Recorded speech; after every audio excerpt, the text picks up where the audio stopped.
Jane had another meeting, so she would like to welcome everybody who isn't here, and then we'll go around and just introduce ourselves.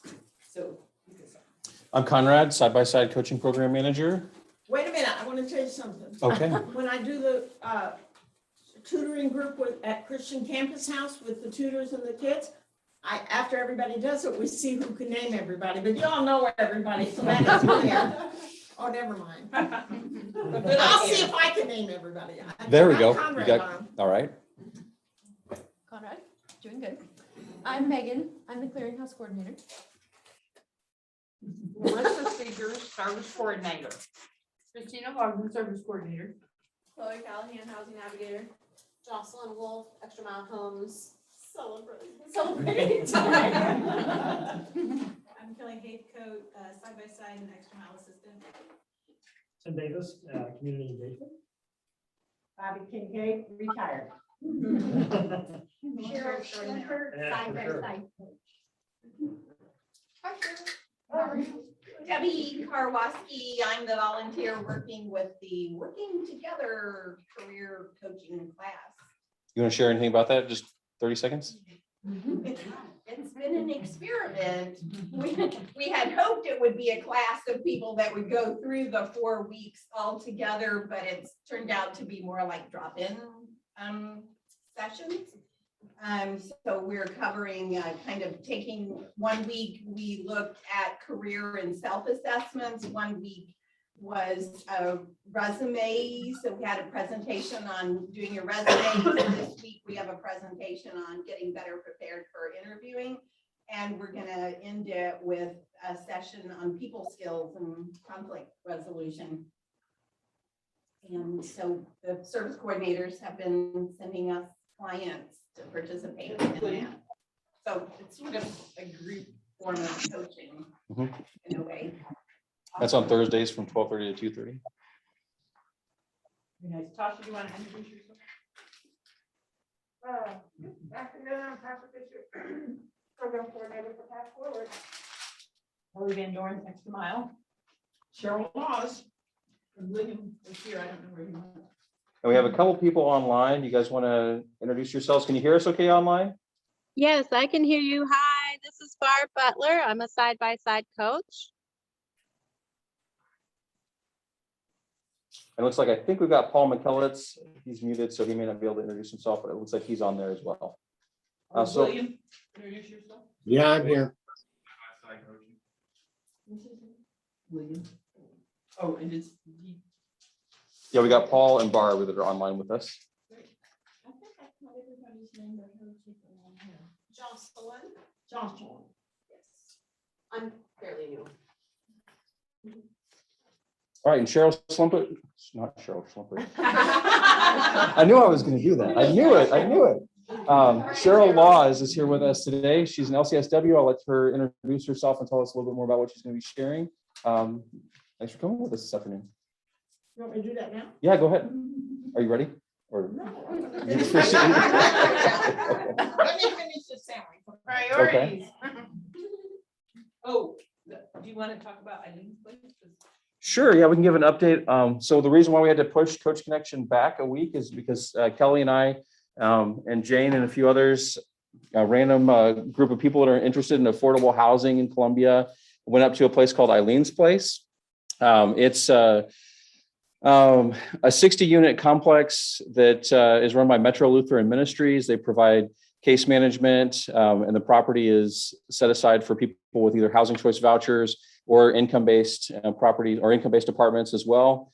They've got about 15 that are community apartments for people that have a housing choice voucher, and 45 of those units are income-based for people that don't qualify for housing choice voucher yet, but meet the income guidelines.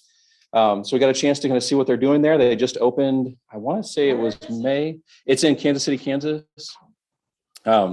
It opened in May. They've got about 15 of their units filled now. They don't have any of the income-based units filled because they've had some challenges with their housing authority. Columbia's housing authority went through some changes with leadership this year. And so then one of the administrators here went to the housing authority in Kansas City, Kansas. And so so interesting to see some kind of the trickle down of all of the changes that happen and slow things down for getting people into housing. They're just completely behind the scenes. But the place is really unique in that they do provide supportive services and case management for people that are there. They have a leasing agent that handles people that all the leasing options and evictions and everything related to getting people in and out of the housing. But the requirements are pretty low. They can't owe a housing authority money. They can't have been convicted of manufacturing meth in a public housing complex. Just meth, only meth. And then they can't be required to register as a sex offender. So otherwise, their eligibility requirements are really pretty basic, which makes it much easier for them to help people get into housing. It's even more accessible than what a lot of our housing authority requirements are here, which is nice. And then they're also able to help people if they do get behind on their rent, because they still are required to pay a portion of their rent. Then they can also provide budgeting, coaching, and other case management services for people. So we had a chance to kind of see how they run things and their whole process. Our Extra Mile Homes program was, they provided some coaching for us to get the Extra Mile Homes program started back at the very beginning. 2015. Okay, so 6 years ago. So this is a chance, we were able to follow up on some of their new transitional housing initiatives and see what might be possible for us to consider down the road. Did I give you enough time, Cheryl? All right. I like to eat. I like to talk. Thanks for inviting me. As I said, I was gonna wear my Cardinal shirt. Isn't that great? 9 games in a row. Oh, wow. Okay, I know Cheryl mentioned, I guess I did this presentation about 4 years ago, and then I did one on grief about 2 years ago. How many were here when we did the one on grief? Not, okay. Well, But I forgot it all, so go ahead. well, I put this in here and I'll tell you why. I'm just gonna digress before I get on my actual outline. I wasn't, because I had presented on Greece just a few years ago. But everybody that comes in here probably is grieving about something, you know? I mean, and most of your clients are probably grieving a lost childhood, a broken relationship, shattered dreams, that kind of thing. And all of what we know about grief is applicable to those situations. They need to grieve. So I just wanted to say that, and we'll talk a little bit about that. I want to say I'm very impressed with this facility. God has, how many go all the way back to before this started, hooking up with Jane? First time Jane met me, I mean, she knew me 5 minutes. She's handed me a book and saying, you need to start loving. No, we can't believe that. And then the next person she met, hi, you need to start loving. Well, she never got anyone to do it, so she started it. But I want to say, because I'm in the helping profession as you guys, and so I know sometimes we get to see the benefits, like Kelly was announcing that someone's getting their own place, and sometimes we don't, you know? But I think these people that have been through whatever they've been through, they deserve someone to be there. I don't care how much you are or not helping them. You are helping them just to be there, holding their hand or whatever. And I told this story before when I was in school working. What do you call it? They just come in when they need you. On call. PRN, whatever, PRN, yeah, that's what I was doing at Charter. So they'd call me in, I was a student. And I had to go with this little girl who had to be examined because she'd been sexually abused. And she just lay there, the little tears just running on the thing and holding my hand as tight as she could. She was about 10. And she said, why do they have to ask me these questions? The doctor came in and asked her a bunch of stuff, and then he left again. And she said, why don't they ask me this so many times? And I said, I don't know, honey. Well, then I took her back. I wasn't her social worker or anything. But my point is she deserved to have somebody there with her. You know, she just deserved somebody, you know. And how many of y'all know Rock Bowers? Did any of y'all know Fellowship? He's the guy with the kind of dent in his head. Well, anyway.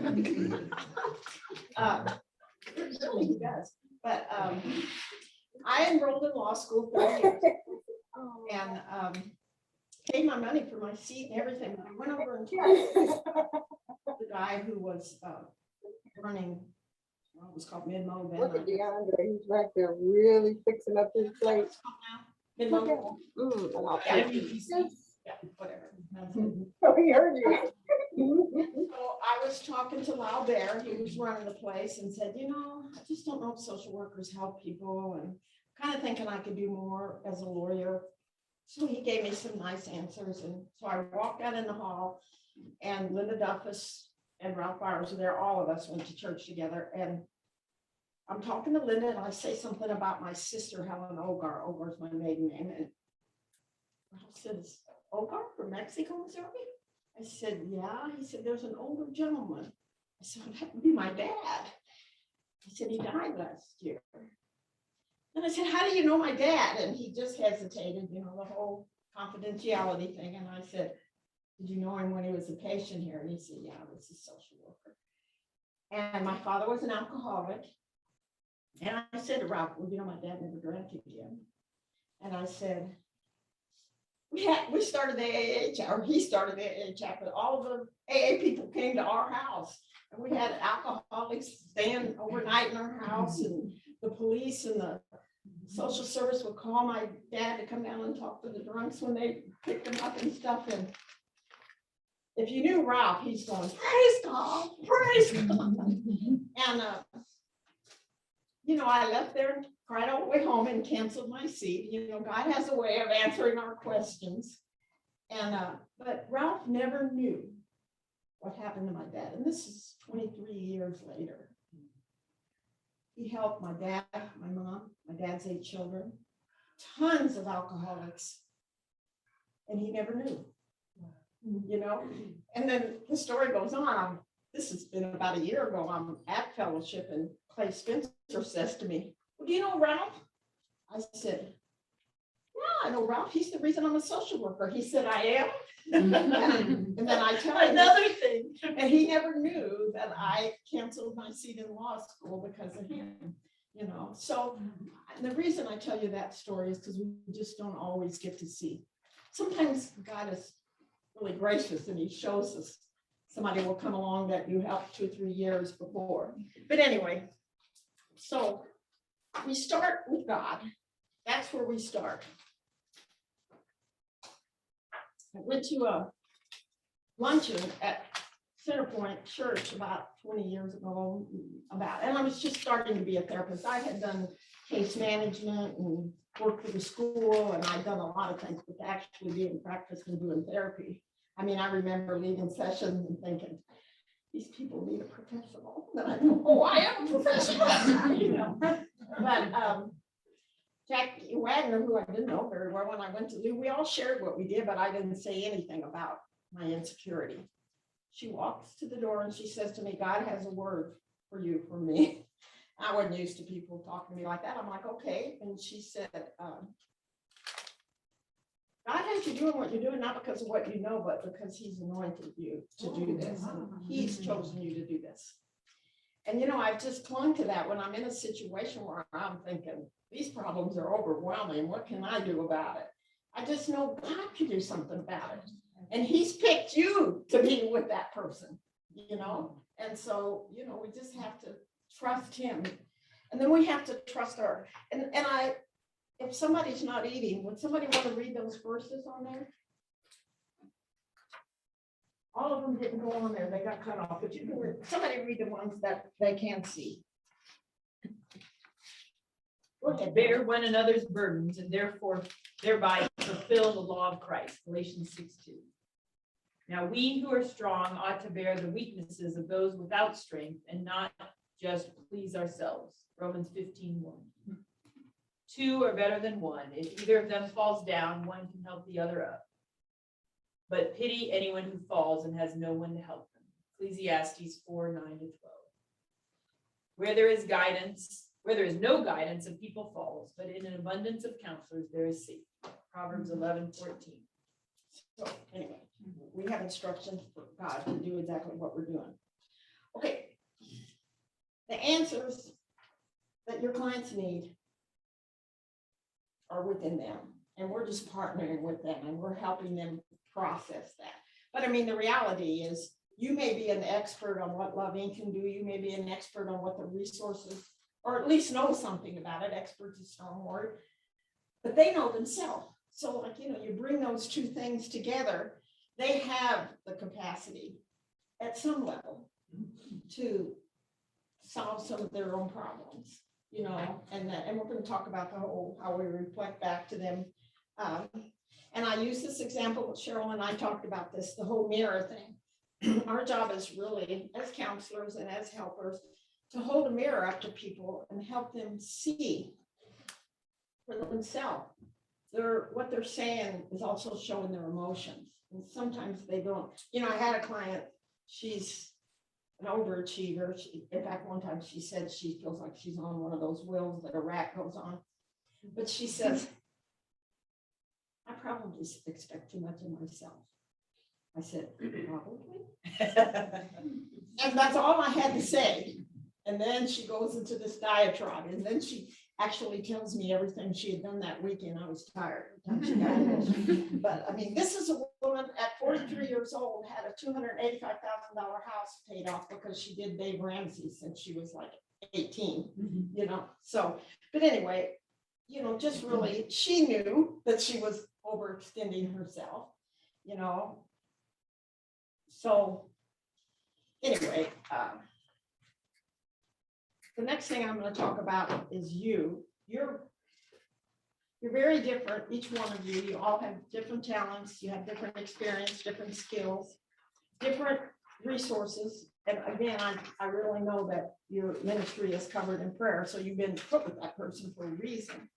But even like my sister worked in the Capitol in Jeff City. That was a resource to me. I'd call her up and say, this and this and this is going on with this client, and we need to talk to the legislator. Who should I call? Or what's the law about this? Or can you find out about that? And you guys know all of those people too. I mean, we all have different contacts, but so we utilize our own resources, and we actually know more than we think that we know.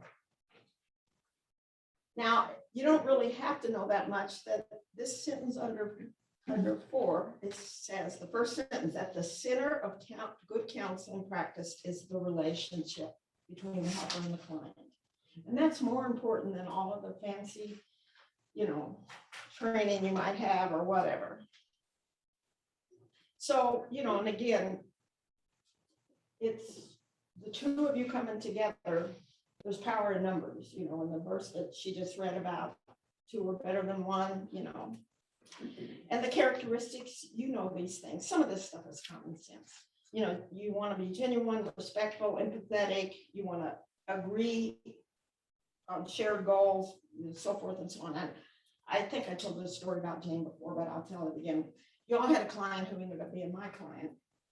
And we were coming here and we were going to meet with Jane. And I told her we were going to meet with Jane. And she's like, oh, I just get butterflies in my stomach when I get to be with Miss Jane. Why? Because Jane knows how to bring out the best in people. She knows, she looks for their good qualities, and it's genuine, And so that's just, I feel better about myself after I met with Jane, she's amazing that way. And you all have heard this expression, they might not remember what you said, but they're going to remember how you made them feel, So anyway, I really have a hard time helping a client if I can't find something to like about them. And everybody, you can find something that you can like about. I'm going to talk about transference, which is, it sounds kind of scary, but it isn't, because all of us do it. Transference is when you transfer some feelings or thought to a person that comes from somebody else. For example, my parents were very authoritative. When my mother said, Sherryl Lynn, I figured I was in trouble. Well, I go to work for the school for Lynn Marnette, and she's sort of a taskmaster. Every time they told me that Lynn had called me, I thought I was in trouble.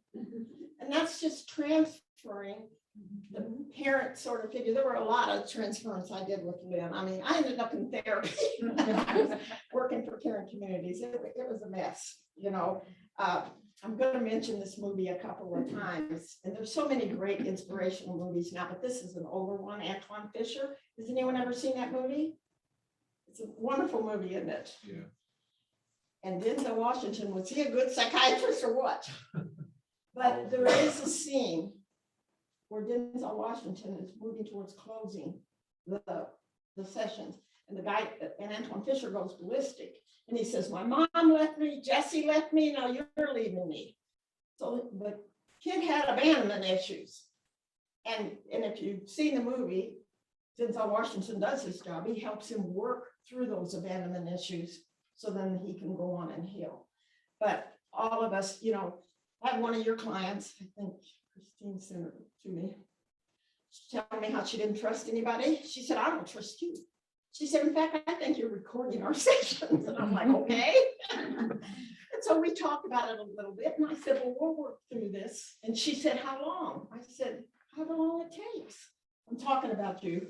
But anyway, but she doesn't trust anybody because she's had a crappy life. And so of course she doesn't trust me. But she's coming back every week. So she's got this much trust. And I'm going to try to make it more, you know. And she even said she doesn't trust you all. You know, and I mean, how could you not trust Lovey? But anyway, and when I went to that therapy I told you about, I did distorted image. My poor therapist, I said, I'm doing this workbook and I'm reading this book, and you know. But anyway, I did distorted images of God. Do you guys have those here, distorted images of God and distorted images of self? Bible studies? We don't have. I don't think so. Well, I'll have to get you copies. We don't have distorted images. What did she say? I said, we don't have any distorted images. Yeah, well, We do, but anyway, we don't Well, have. my friend, I don't know if you know Dana Harris, she works over at Battle. She meets my family, she says. And I told you there's 8 of us. She said, that older sister's scared. She said, your family doesn't tolerate wimps, do they? I said, no, they don't. I mean, it was like, you know, but when I'm doing this study, you had to do a prayer at the end of each lesson. And I went back and I was reading one of them and I went, oh my gosh, I think God doesn't tolerate wimps. I mean, I could see how I had written it, but somehow or another I had to be this strong person, this whatever, if God was going to accept me. And so that was a case of transference. So you can see it happens. But I'm going to tell you, you all are going to have clients that are going to be afraid you're going to abandon them. They're going to be angry with you, or they don't trust you. It's all transference, and you're helping them heal by helping them work through that. So, I mean, it's a tricky thing, you know, but it can help. Okay, the next one is just about, we're not even, are you fixing those as I go? Yeah. Oh, no, they are up there. Okay, now we're on, whatever the next one is. Yeah, you know, just the first inquiry. Only thing I really have to say about that is that this was a big, you can go to the next one. I actually used that picture when I did this in Rwanda. It was a big decision for them to come here and say, I need help. So it's a little bit scary for them, and I already mentioned the whole trust thing. So, but, so they might, well, I probably not might. There are a lot of people that come here very upset and emotional, and you know, they're Usually when they see homeless Megan. next week, and you know, whatever. So I don't have to say that. You kind of know that. And so sometimes they're just going to want to get to know you and fill you out before you're going to get into the nitty gritty. I'm sure they're all different. And sometimes the presenting problem isn't the underlying problem, but you start with that, you know. And then I try to say to my clients all the time in terms of the ongoing appointments, do you want to come back next week? You know, when do you want to make another appointment? If I've been seeing them a while and they just seem to be liking to come and don't really need to come, I start saying, well, why don't we skip a week? Or, you know, do you think you still need to come? And, you know, I mean, it's an ending for all of us. So, you know, terminating is, you know, we've got to do it sometime. And hopefully, my guess is y'all have people waiting in the wings. Am I right? I mean, you have more people than you can deal with. So making closure for you guys probably isn't that hard. Okay, well, let's go to the body language and all that stuff. I have a dizzy problem, guys, sorry. I have an autoimmune condition that makes me dizzy, so. Some people say you've always been dizzy, Cheryl. So anyway, these are just some techniques, and some of this is common sense, but it doesn't hurt. Somebody posted on Facebook this morning about all the healthy things we should do. And she was right, and I already knew all of that, but it was good to be reminded of it, you know. So anyway, so the next one, the first one is the body language. And again, I'm going to repeat that. What your tone of voice is, what your body language is, telling them something, and again, they're going to know how you made them feel. And those kind of things are what make them feel. According to this, I don't even know where I got this, but it says 55% of communication is body language. Well, you can see it up there, and verbal is just a small part of it. Okay, let's go to this listening. I bet you guys do a lot of that here. Do you ever have people, and I have this, they come in and they don't breathe in? Yeah. They've been there 30 minutes and so far you haven't said anything, you know? I had a little girl, she's a little college girl. She had written it all out and she opens the notebook. This was just day before yesterday, and she said, "Can I just go ahead and begin and give you what I have written down?" And I said, "Sure." I like those kind of clients. So anyway, you really have to listen. Sometimes they'll sneak in, and lots of times they tell you what they really came there for the last 5 minutes of your session. But I had this was when I worked for the school, and the lady said to me, "Well, I get along with my mother now." Now was the operative word. And I said, "Now? You didn't get along before?" 45 minutes later, I'd heard her whole abuse story. But I don't know if I had to ask if she would have said, "My mother abused me, my stepfather molested me." She wouldn't have done all of that. So also sometimes I write something down just because maybe later I'm going to refer back to it. You know, when they're on this diatribe and telling me everything, it's not always the best time. The other thing I want to say about active listening, and there's a lot of stuff there. Let me see if there's, you know, where you all have that paper, you wrote it down. If you haven't read that, read it. I mean, not right now, but it's powerful. I got it on the internet, I'm not sure. But these girls go 35 years later after they've been molested by their grandfather to go dance on his grave, and then they decide they're going to report a crime. And they go to the police station, but the policeman takes them seriously. And she just says, "You don't know how powerful that was. He wrote it down. He wrote down what we said. He validated their pain." You know, it really is a good little story. So just read that. Another thing, I told you sometimes I refer back to maybe something they said. Denzel Washington is a great psychiatrist. Watch that movie. But the first time that Antoine Fisher comes in there, he just blows up and he doesn't want to talk to him. And Denzel Washington asked him about his parents. He said, "I don't have any. I came from under a rock." So when the kid finally decides to talk to him, Denzel Washington comes and he sits down and he said, "So you said you came from under a rock." So it refers right back to what the client had said. And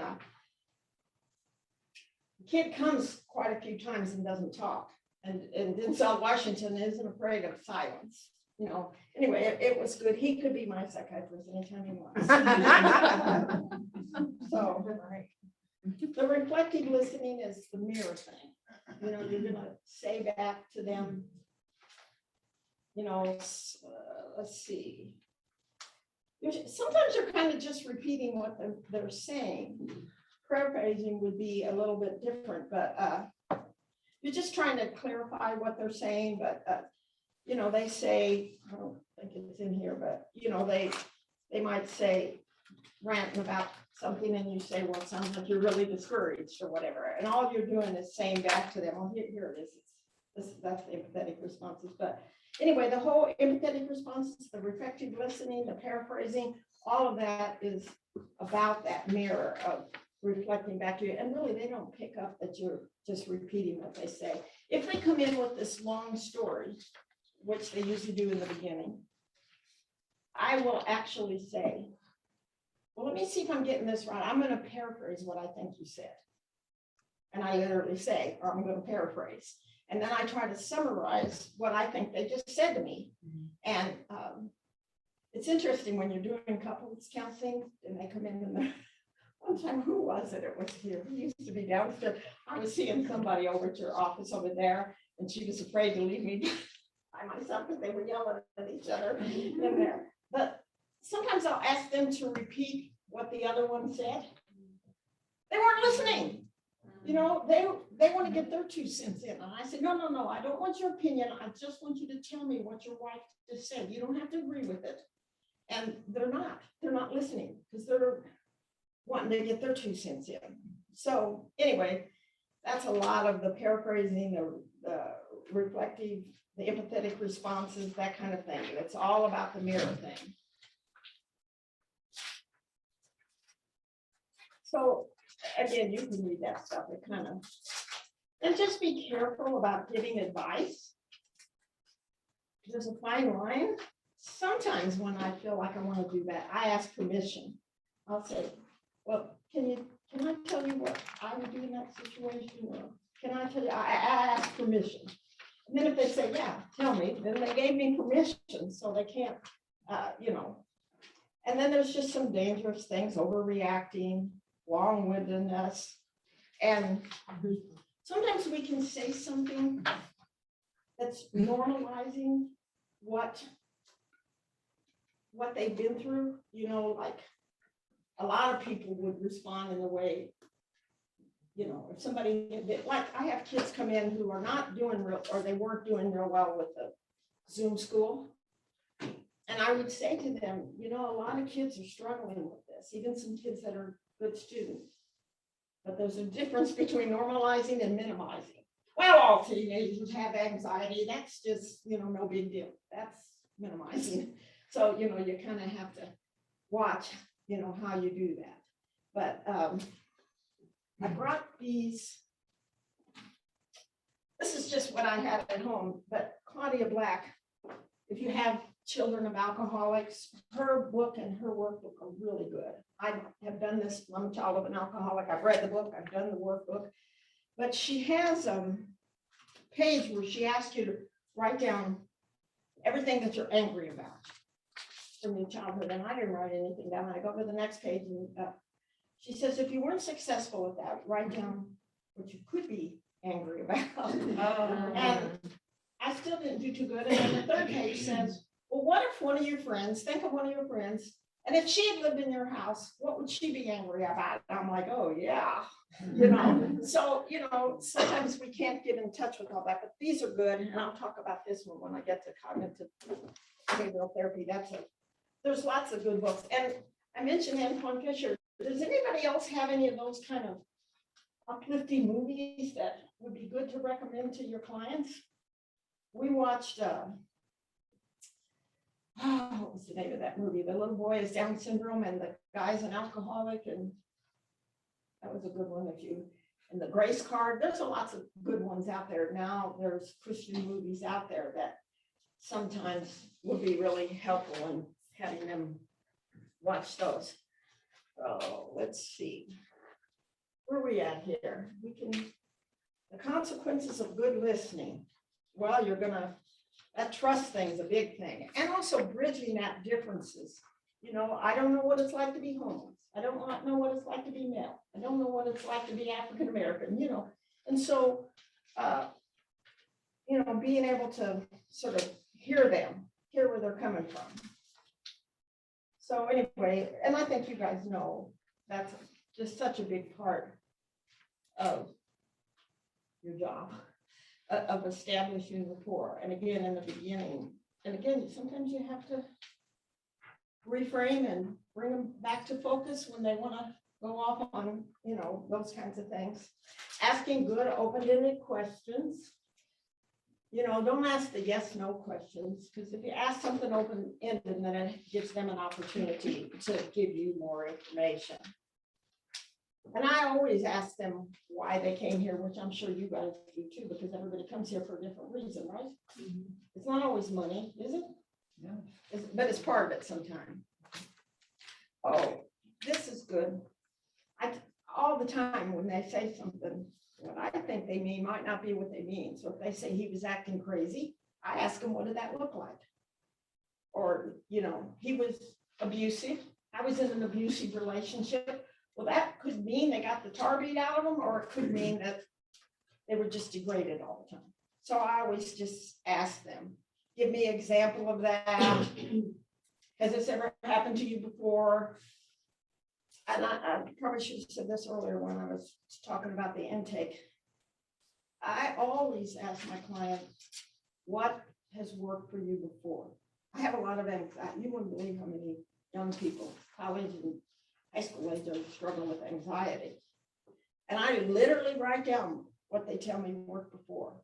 And then at the end of the session, I'll say, well, you said this, and this, what can you try to do that? So, the whole reframing thing is just trying to help them look at it from a different perspective. And again, that's the whole thing of normalizing the experience, making them, and they do something that we call awfulizing, and so sometimes you can put a more positive spin on it, or I really can't think of a good example right now, but the Claudia Black thing is a good. Okay. There's different stages that people, my guess is, Kelly, tell me if I'm right, crisis stage might be a lot of what the people that come in the store. Yeah. So just kind of finding out where they are in the process. I got people that have been in and out of counseling a lot, and they're at a different place, so just identifying the problem and then sort of setting goals with them. Clarifying the problem is a big thing. And I told you they have resources and skills, but I bet you, I know y'all do a budgeting class, right? I bet y'all do a lot of things, building skills. Yeah. So anyway, I'm not going to say much about grief other than what I already said. This is great because, when I talked about the grief thing, I told this, there can be all kinds of feelings with grief, but my mother died just before COVID. Thank heavens, because she would have not been able to understand why we weren't coming to see her. She was in a nursing home. But at her funeral, there were a lot of laughing and stuff because the pastor got funny stories from all of us, and there were quite a few with 8 children, as you can imagine. So there was some, I guess joy would be the right word, and celebrating her life and stuff. So there's lots of emotions. When I did the grief talk, I told about this. When my sister-in-law's father died, I was over at the Boone Hospital with them.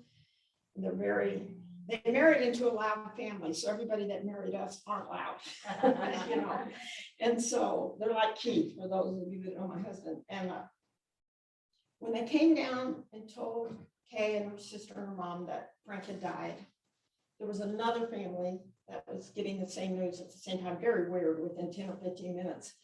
They're wailing and screaming and hanging all over each other. And Kay and her sister and mom were just frozen. They just were in shock. They were stunned. There's no right way to respond.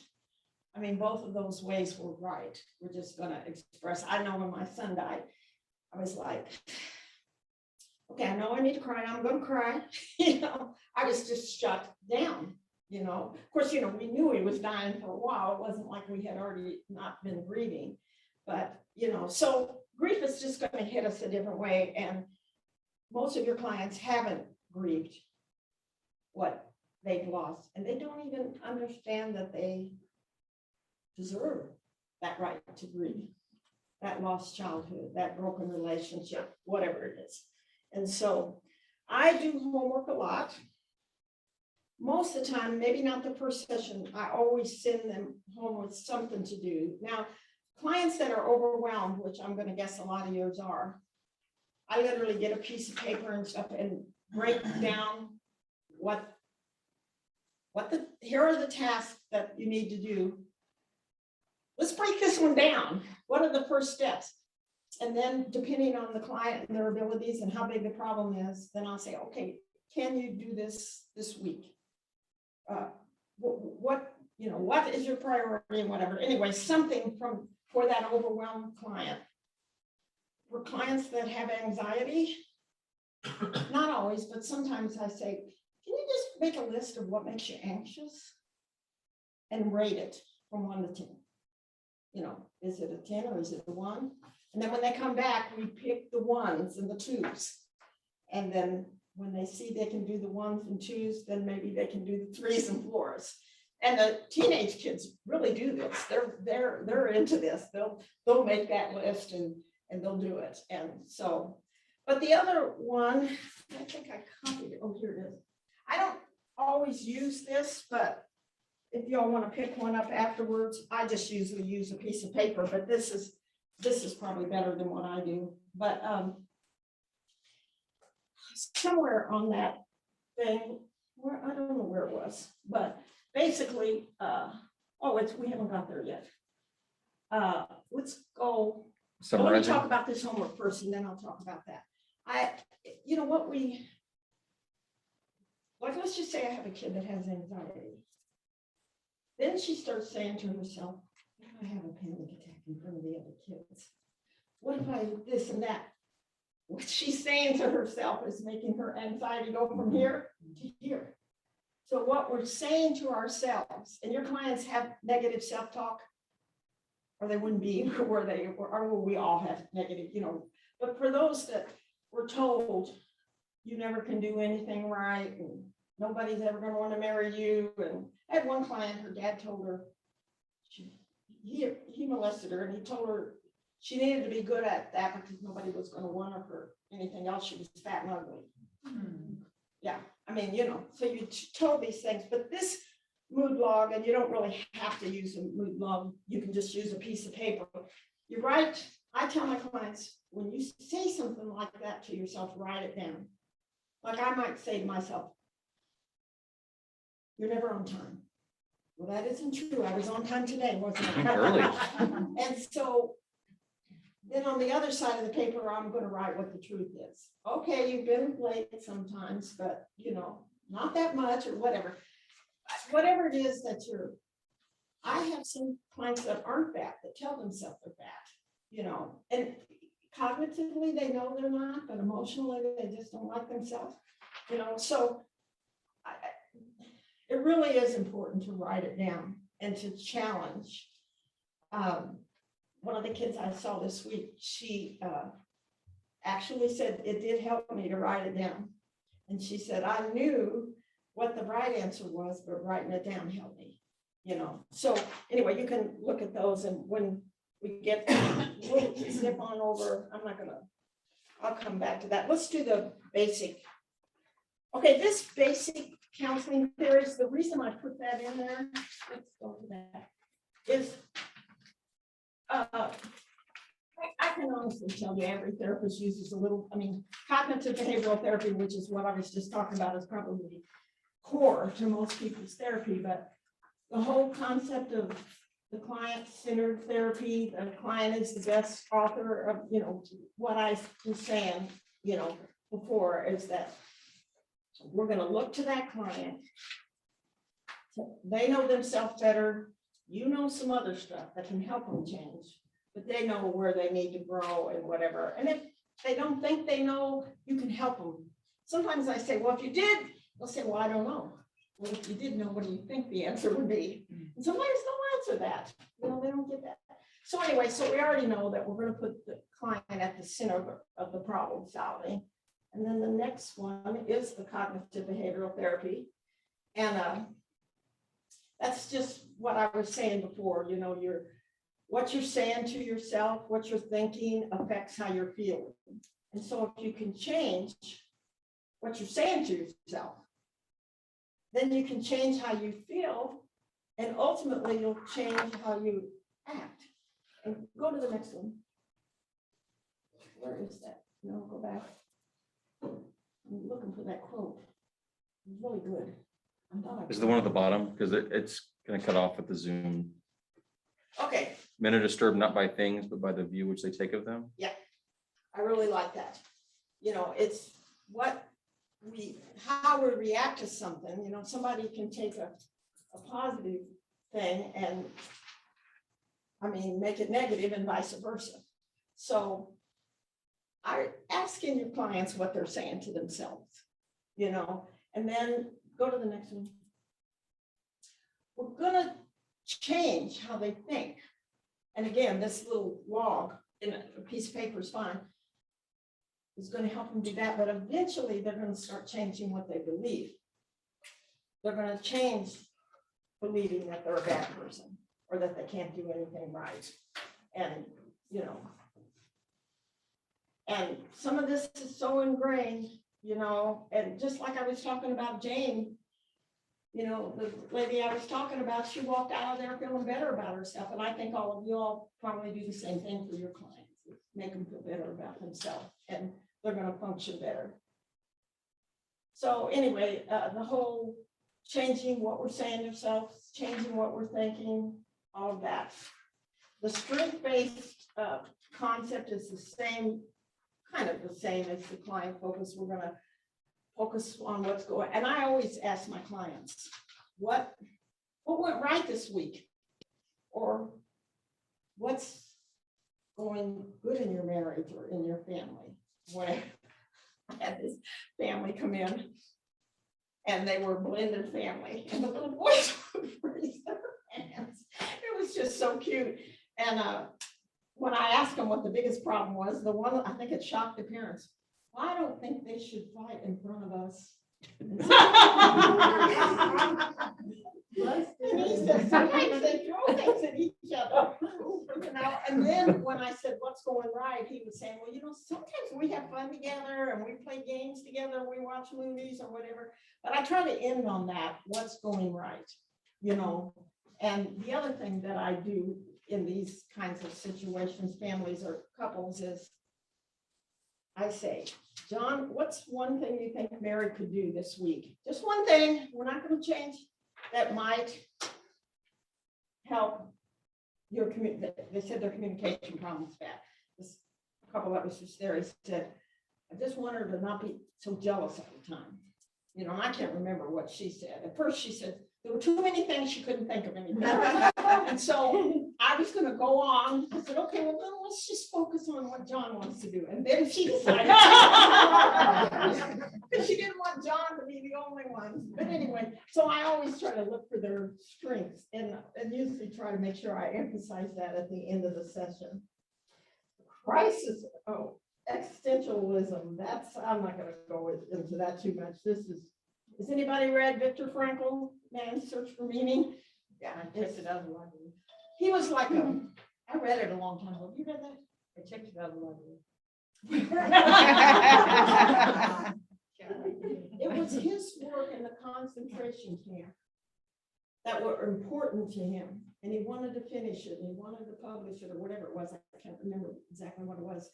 But he was basically saying the people in the concentration camp that had a purpose survived. So the whole existentialism is about helping them look for purpose and, you know, so forth like that. And because you're a Christian organization, that should not be hard to do, you know. And I do a lot of Christian counseling, because on my thing on Psychology Today, it says that I do Christian counseling. So I would say 70% call me just because of that. And I always try to redirect them to say, okay, what do you think God's purpose is? Let's look at that. You know, he's got a purpose for you or you wouldn't be here, you know. So just being on, you know, finding meaning in your life and not feeling like you don't matter. And I'm sure you got people that come in here and say everybody'd be better off without me. You know, sometimes we hit that bottom. The holistic thing, kind of, oh, this is a quote from, I don't know if that's from Franklin. The one thing you can't take away from me is the way I choose to respond to what you do to me. The last one, freedom is the ability to choose your own attitude. That's a good one.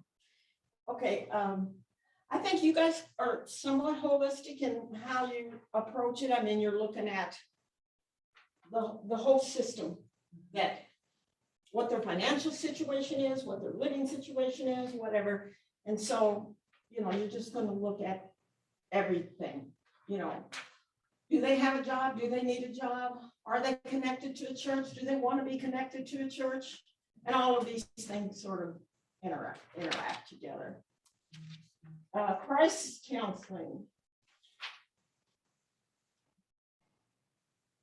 You know, when I first started working with the refugees, they didn't want to talk about what happened in the war. Most of them have what we call an adjustment disorder, which is, I didn't always say PTSD because I couldn't always tell in the beginning anyway. But they were definitely having a problem adjusting. When they didn't know for sure if they were going to get a job, they didn't know what the school teacher was sending home to them, and trying to communicate with the landlord. You can't drudge up all of that stuff. So when people are in crisis, sometimes you just got to meet them where they're at and what they're willing. I had one lady, I knew she was pretty traumatized. Part of her face was paralyzed from trauma. And I knew her for quite a while. And one day I was there, and out of the clear blue, she said, I have 2 other children. And I said, oh, didn't say much. And she said, I don't know where they are. I haven't seen them since the war. I would say it took her 3 or 4 months to tell me that. Wow. You know, and she'd been here several years. But when the killers came into her camp, she had her 2 small children with them, and they ran. And the older kids were out in the village somewhere. And to this day, she doesn't know if they're dead or alive. And my guess is they're not alive. But didn't any of y'all know Pastor Nenny? Well, you know, he was separated from his family for 7 years. And he didn't know if they were dead. And so you never know. Oh, it's a beautiful story. Just Google him, because there's all kinds of stories on there. His wife and kids flew into the airport here in Columbia. All of us that work with the refugees, and the refugees were all there. But his wife was in the UN building. And one of his pastor friends are there, and he sees her. And he says, Francine, do you know that Nene's alive? She says, Nene's alive? He gets Nene on the phone. They're like, he ran out of minutes and had to call a friend to do a 3-way call so they could keep talking. But anyway, so this lady's kids could be. But anyway, just sometimes when I say they reject mental health assistance, they did not want to do traditional therapy with me. They wanted me to help them function in this country. And I called, at that time it was Missouri Care, and I just said, this is what I'm doing with them. And a lot of it's case management. And the guy who was a Christian that I had to talk to all the time, he said, oh, we got some in Kansas City doing the same thing. We think you're helping them, you just go on, you can bill for it. I'm like, okay. But I really wasn't doing traditional therapy. You know, I was just doing more probably what you all do, but it gets to be therapeutic, you know, but I was just trying to help them function here, you know. So anyway, I would say this in any counseling, but I'm going to say this in crisis counseling. I always ask my clients to give me 3 support that they have, and it could be their church or it could be people. And you'd be surprised how many people can't say 3. And sometimes they might say, well, Conrad or Love Inc. or my counselor or whatever, you know, they don't have any other support system than human service agencies. So, you know, when you're trying to ground them when they're in a crisis, just writing down, writing down is so important, writing down what those systems are. Then you can go back to it and say, well, you said that your grandmother or your friend next door or whatever, and help them bring that back to that.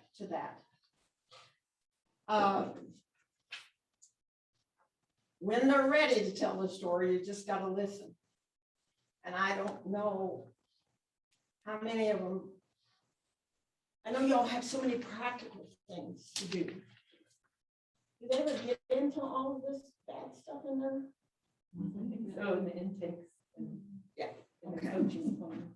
And they're all different. Some of them are gonna need to spill their guts right away, and others have trouble with it. But anyway, Just real quick, it's 1 o'clock, so if anybody needs to go, you're free to go and let Cheryl finish up. okay, let me see where I'm at here. I think I'm almost done here. Go, what's the next page? This is just a summary of what we already said. So we can just go on. I'm just summarizing what the basis of all those. And then this is just telling you there's other types of things. Go to the next one. Music, dance, whatever. I want to go, relaxing is important. It's the one about natural ways of healing. One of the things that I tell my clients, in order to release serotonin or endorphins, 3 things: laughing, crying, and exercise. So if they want to go on YouTube and watch Charlie Bit My Finger, I had a kid that wanted to watch that. You know, and one of the clients, again, a client in common with you all, I suggested that she walk to get her rate up every day for 20 minutes. She said she didn't want to. I said, I didn't ask you if you wanted to. If we wait till we want to, we might not. And I just said, why are you here? Do you want to stay in this funk? And she was depressed, and I know this lady for a long time. So anyway, just some natural things. I started working in my garden when my dad died, just watching something grow. So laughing, crying, taking baths, all of those kinds of things. So just, and you can read those in there. I think, are we done? Let's see. Relaxing, and we can go. Okay, we kind of went through that. So you can go on. Let's see what else we got. I don't know. My paper's all messed up here, so I don't know. Keep going. Well, anyway, I don't think any of We got the this is stages of grief. what we already have talked about. And you all have all heard the stages of grief and trying to kind of identify where they're at. They might be angry, depressed. Anyway, go ahead. Are we done? Wrap up. Here we go. I know I'm trying to hurry along. So anyway, this is just summarizing what we already said. Anybody have any questions or anything to add? That was fabulous. Thank you.